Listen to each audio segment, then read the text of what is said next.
Yes, we have. Very interesting. That's just a good idea, right? Follow cab drivers around this particular city. No, it's crazy out there, man. I worked this weekend, and I think I'm becoming desensitized, which is really frightening because I've been driving so long. Yes. Okay. I was on. Like someone could be like stabbing in your back just seat, whatever. Like, that looks dangerous. Yeah, no, just my thing. No, it's interesting, but I just keep moving. I'm like a shark. Like I just keep moving and looking for my prey, but I don't stop. Sharks must see interesting things. Right, exactly. In the ocean. They can't. Right. And I'm not gonna fuck with that seal. Fuck it. They don't have time to stop. Yeah, so I was near Union Square, about to cross Mason, the intersection of Mason and Post Street. Right. And that's a one-way street going downhill. And when I reach an intersection, because I've been driving so long, I look left, right, center, and diagonally. I look every direction because anything can happen at any time. It's freaking amazing. Yes. Like if you just look the way that you think the car's going to come, that's great.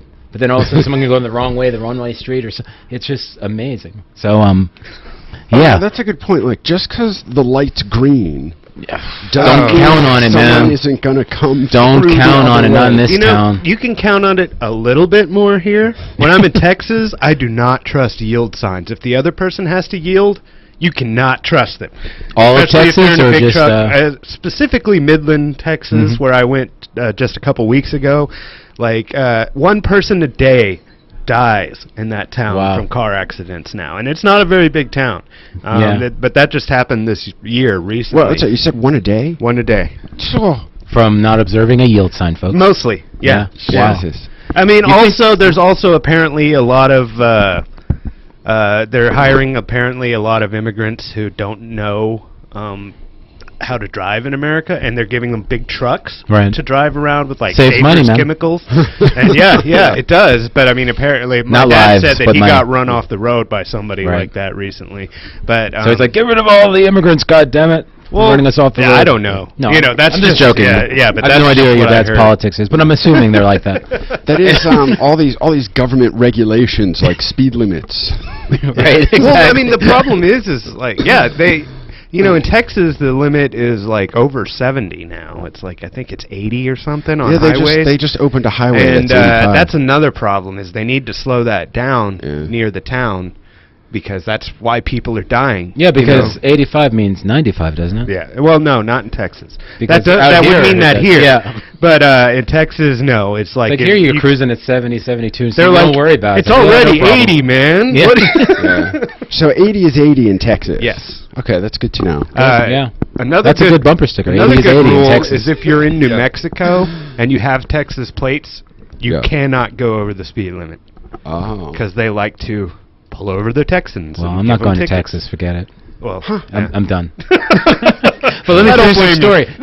So I'm at this intersection, right? I'm looking left, I'm looking right, and then the reason I tell you that, because there was a passenger right before that who saw me. They're in the back, looking at the back of my head, and I'm looking left, looking to go, man, why are you looking all these different directions, man? I said, because it's Murphy's Law. You don't know what's going to happen. Yeah. He leaves. You never know. So I'm telling myself, look left, and I keep going, and all of a sudden this skateboarder runs the red light right in front of my cab. I happen to stop. Wow, good job. I happen to stop, barely hitting him, but the guy next to me didn't see him coming and went right ahead, and the skateboarder went head first into his window. Not to his side window.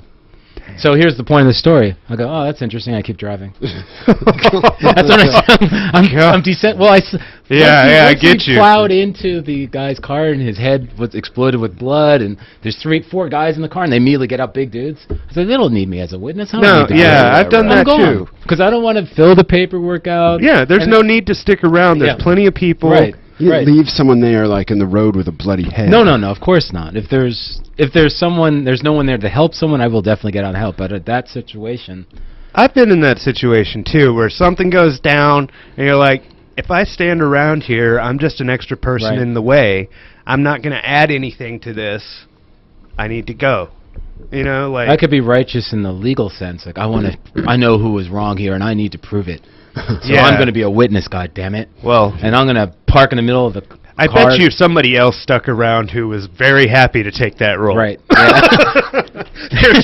there's plenty of people who are happy to do that. Amazing, I ride my bicycle to work.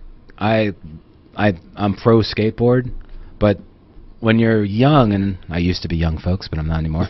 When you're young, you feel you're invincible, and that's when you do crazy motherfucking. And usually those guys get away with it, like they fly through the intersection, and people stop, and havoc happens. But this is the first time I saw it fail, and it's like, oh man, bam, splash!